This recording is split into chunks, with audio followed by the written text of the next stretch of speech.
Back in the day, you may not remember this, but the way we installed apps was by using installation media like CDs and floppy disks and so on.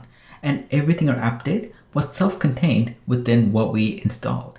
And as the internet became more mainstream, that no longer holds true. The way we build our apps evolved. It no longer looks a little bit like this, where you're literally sending the data physically from your hand onto your computer where it actually displays. This is the old school way of how apps used to work. And that reason is that today, because of the internet and because of how modern apps work as a result of it, some data is still self-contained. We still do install things, maybe not physically with like a hard drive or a USB key or a floppy disk or a CD drive, but we do still install things. You download something, but a lot of the data that our apps need to function, they are cobbled together from a variety of different sources, usually somewhere on the internet. And so the model of our apps looks more like this, where you have an application, and how our application gets all of its data and functionality could be from a variety of different sources. Could be variety of databases, cloud-based, file stores. You have a variety of different things that collide and contribute beautifully to create the applications we see. What we see is an app, how it got there, it's mystery combined with a lot of networking and duct tape. And the core to all of this has been a rise of communication protocols like HTTP, a very common thing you might see if you surf the net, because that underlying protocol allows us to communicate very easily with remote servers and also enables this little thing called the internet. And coinciding with this is an architectural style that is known as REST, R-E-S-T, which stands for Representational State Transfer. Now, you very rarely will ever see REST expanded in that form, but you never know. Trivia night is probably just around the corner, and now you know what REST stands for, so you can wow your friends and family. To make sense of this, to make sense of what does modern communication look like, what does REST, the architectural style, do in terms of APIs that our app might use, let's take a look at an example of a modern app. And here we have an app that looks very much like a social network for animals, and it displays a handful of details. It displays details about a user, the friends list, local weather, and something about the email status. And all of these details, just for our example, let's say they come from different APIs decoupled from the main app, different APIs located on various endpoints on a public server on the internet. And so we can model it sort of like this, where you have our application, you have an API endpoint, the API endpoints are called user, weather, friends, and email, and then they mediate between what happens in the backend, which we're just going to call the server. It could be databases, it could be an authentication bucket, it could be a variety of things, doesn't matter. In this REST-based approach where you have an API endpoint and our app communicates with it, here's what we can simplify as how our data gets shown. And the way we communicate is by using HTTP verbs. You might have seen verbs like get, put, post, delete, very standardized terminology, and by providing any additional arguments you might need to create the API that we'd expect. So getting data from a weather API could be as simple as just calling get weather. You may pass in information like the zip code or some other kind of coordinates, but we'll just keep things simple. We'll just say you're making an API call, you're saying get weather. Great. And what typically gets returned from a REST API endpoint is some data. It's often in the form of JSON, but you might see it in other forms like XML or something more custom, because there's nothing really specifically saying you must use JavaScript-based object notation to get some data back. You have a lot of flexibility there.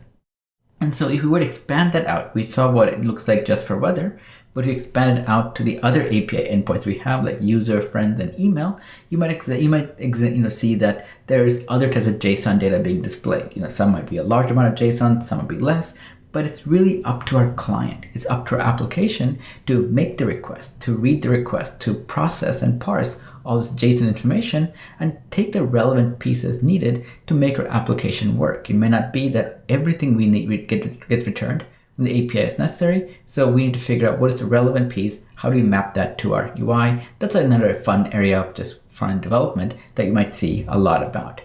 Now, there are several things here that, as we were talking about it and walking through how a REST API endpoint can be used to build our application, there's some shortcomings. There's some issues that kind of came up that let's go ahead and talk about directly. The first one, that a common problem with REST API endpoints, is that there are too many requests needed. For our particular application, we had 4 endpoints, and each of those endpoints required you to make a call, make the request, wait for the response, and process the data that was returned afterwards. And the thing is, many modern apps are way more chatty. They have a lot of endpoints, and we'd be lucky if 4 is the final number that we ended up with. Here's an example of just modifying or inspecting the network traffic for Twitter, where we can see there's a lot of requests, especially when you look at just the requests needed to call an API like a fetch or XHR. It's quite a large amount. And other apps are more chatty, some maybe less, but you're getting an idea that it's not an isolated problem. We can just look at it in one hand and be like, yep, 4 endpoints, 4 calls, we're good to go. The other problem is data overfetching. In an ideal world, what our REST API returns is exactly the data we need to make our app behave the way it does. But typically in the real world, what we see is that the data returned by the REST API is far more verbose and calorific than what our app actually needs. And there's a variety of reasons for that, but the end result is that of what data gets sent to our client, only a small amount is typically used, which means that we wasted bytes. We took a lot of time and bandwidth in you downloading all this data. And then once you download this data, we spent more time processing it, where we might be iterating through a large JSON object to pick the items we need. All of these things hurt performance, and they make things not great. And the part to, again, be like, oh, it's simple. Why don't we just make it simple to have this API only return what we need? Well, that's where it gets tricky, because what the API endpoint returns in this case is not ideal for our app, but it may be ideal for other apps that may also be using an API endpoint. The API endpoints are rarely ever tied to a single application. They're general purpose. There are many consumers of it. You might have a desktop version of this app where it might be displaying a lot more data on screen, and you want to have the same API call return that data, so you can do some extra processing on the client side to make sure that gets represented. You might have multiple versions of your API or your app in the wild, where you might have an older version of the app that still needs to have backwards compatibility with the data that's being returned. It's a tricky problem. And so we'll just leave it at that and just say a typical REST API just sends more data than it needs. Not that it's a good or bad thing, it's just the nature of how it works, but it is a problem because it does result in unnecessary work, which slows down performance.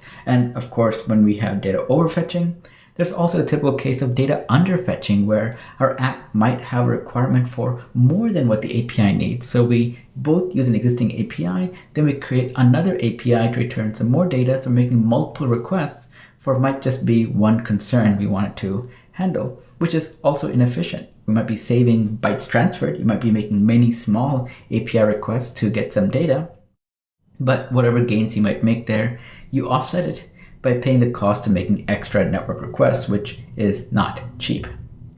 So if we had to take a step back and just look at REST APIs and go, well, they've been around for a while and they work, they have problems, but we've been tolerating them for quite some time, for decades actually. And why are we talking about this as a problem? What's going on here? What changed that makes this something we want to revisit? And the thing that changed really is this. Like we talked about at the beginning, modern apps have gotten more chatty, they've evolved. And so today, your typical app has increasing data and communication needs that can't really be glossed over by just looking at the inefficiency of REST APIs and brushing it under the rug. Those small problems that were kind of irritating before are becoming huge blockers today. And so when a typical app deals with hundreds of requests, with each request overfetching data or underfetching data and so on, it becomes difficult to ensure apps have great performance. You don't want your client, especially a low-powered device in cases, to be processing so much information when the computing resources are already limited on like your watch or in your phone.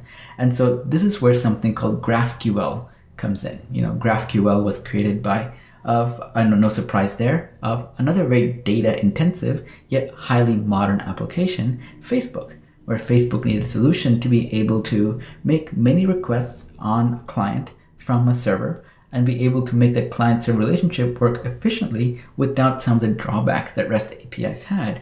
And so the way GraphQL works, I'm going to describe it, and it's going to sound very similar to how REST API works. The first thing we do is we construct a web request, and send it over to a GraphQL endpoint. Not a REST API endpoint, but a very specific endpoint formatted and designed to work with a GraphQL request.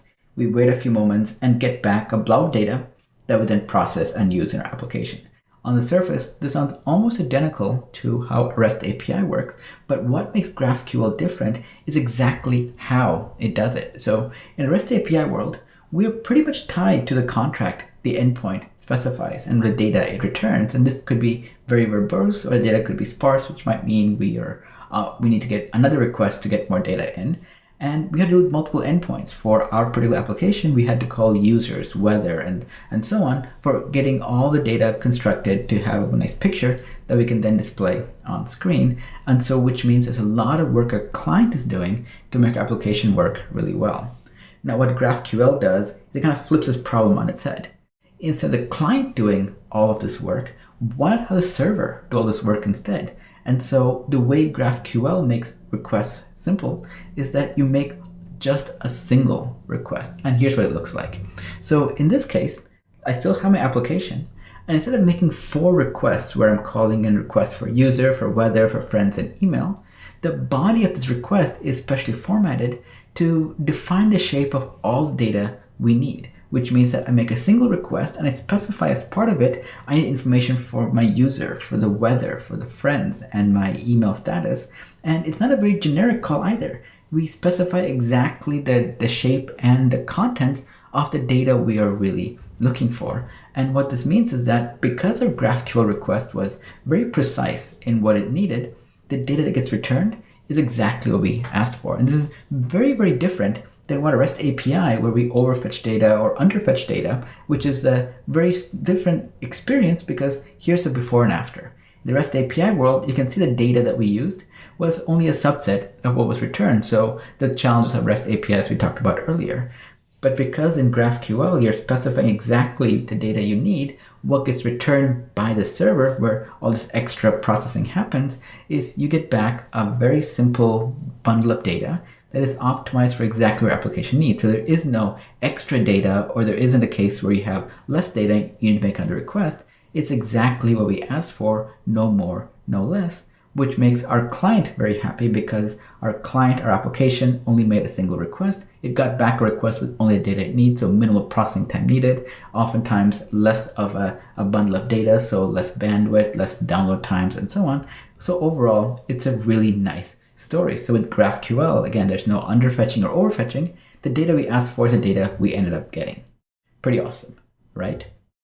So I'm going to stop here because going deep into GraphQL is, it's a lot of fun topic, and it's something I want to go, cover in future videos. But in this one, I want to keep it pretty high level. I want to give you the bird's eye view of how communication inside apps has really evolved over the years, and how it's evolved to the point where the de facto approach of using a REST API endpoint is still popular, still valuable, but those rough edges can be fixed by migrating something newer called like GraphQL, where it probably has its own problems which it introduces, which we'll touch upon in the future, but it definitely solves some of the biggest problems of REST APIs. So something for you to keep in your back pocket if you are exploring building a very data-intensive application, or you encounter the term GraphQL as part of your regular computer programming literature and reading. And with that, if you have any questions, post in the forums at fornetgroup.com, where I and others will be happy to talk about GraphQL or anything else about web development or app development that you might be curious about. If you like this video, tell your friends and enemies all about it. Hit subscribe to be notified of new videos that I'll be releasing. Follow me at Krupa on Twitter. And I also have a very popular newsletter, so sign up to be notified of new content that I create there. And lastly, if you like learning from a more visual, conversational type of content, my books might be just up your alley. They exist in both paperback and Kindle editions. Link in description below. Check it out. And with that, I will see you all next time.